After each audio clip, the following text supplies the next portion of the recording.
নমস্কাৰ বন্ধু বান্ধৱীসকল সকলোকে পুনৰবাৰ আন্তৰিক স্বাগতম জনাইছোঁ। আসাম ডাইৰেক্ট ৰিক্ৰুইটমেণ্ট বা ষ্টেট লেভেল ৰিক্ৰুইটমেণ্ট কমিশ্যনৰ আণ্ডাৰত যি ২৬,৪৪১টা পদ আছিলে সেই পদখিনিৰ বাবে এখন অফিচিয়েল চিলেবাছ মুকলি হৈছে আৰু এই সম্পৰ্কত সবিশেষ আপোনালোকক অতি কম সময়ৰ ভিতৰতে জনাবলৈ চেষ্টা কৰিম। গতিকে আপোনালোকে ভিডিঅ'টো শেষলৈকে চাই ল'ব।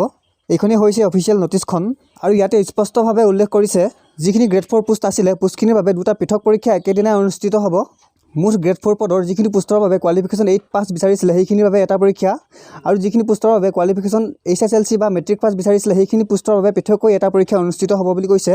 অৰ্থাৎ যিখিনি পোষ্টৰ বাবে কোৱালিফিকেশ্যন 8 পাছ বিচাৰিছিলে সেইখিনিৰ বাবে পৃথককৈ এটা পৰীক্ষা আৰু যিখিনি পোষ্টৰ বাবে কোৱালিফিকেশ্যন HSLC বিচাৰিছিলে সেইখিনিৰ বাবে পৃথককৈ এটা পৰীক্ষা অনুষ্ঠিত হ'ব। ইয়াৰ পিছত ক্লাছ 8 পাছ পোষ্টখিনিৰ বাবে SCERTৰ যি ক্লাছ 8লৈকে চিলেবাছ বা কিতাপ পত্ৰ আছে সেই চিলেবাছ অনুসৰি প্ৰশ্ন আহিব আৰু HSLC বা মেট্ৰিক পাছ পোষ্টখিনিৰ বাবে SCERTৰ যি ক্লাছ 10লৈকে চিলেবাছ আছে সেই চিলেবাছ অনুসৰি প্ৰশ্ন আহিব আৰু আহিবলগীয়া প্ৰশ্নবোৰৰ কেটেগৰীবোৰ এনেকুৱা ধৰণৰ হ'ব। ইংলিছ আহিব, ছ'চিয়েল ষ্টাডিজৰ প্ৰশ্ন আহিব, মেথমেটিক্স আহিব, জেনেৰেল নলেজ থাকিব আৰু লগতে মেণ্টেল এবিলিটি আৰু লজিকেল ৰিজনিং থাকিব।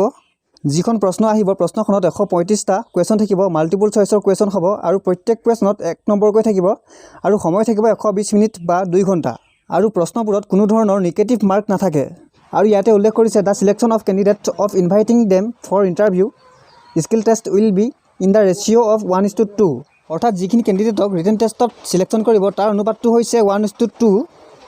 অৰ্থাৎ যিমানখিনি পোষ্ট আছিলে পোষ্টখিনিৰ দুগুণ সংখ্যক কেণ্ডিডেটক ৰিটেন টেষ্টত চিলেকশ্যন কৰিব আৰু তেওঁলোকক স্কিল টেষ্ট দিবলৈ মাতিব। ইয়াৰ পিছত 8 নম্বৰ পইণ্টটোত কৈছে candidates scoring identical marks in the written examination will be invited for appearing in the interview skill test irrespective of ratio' maintained in para 7 above.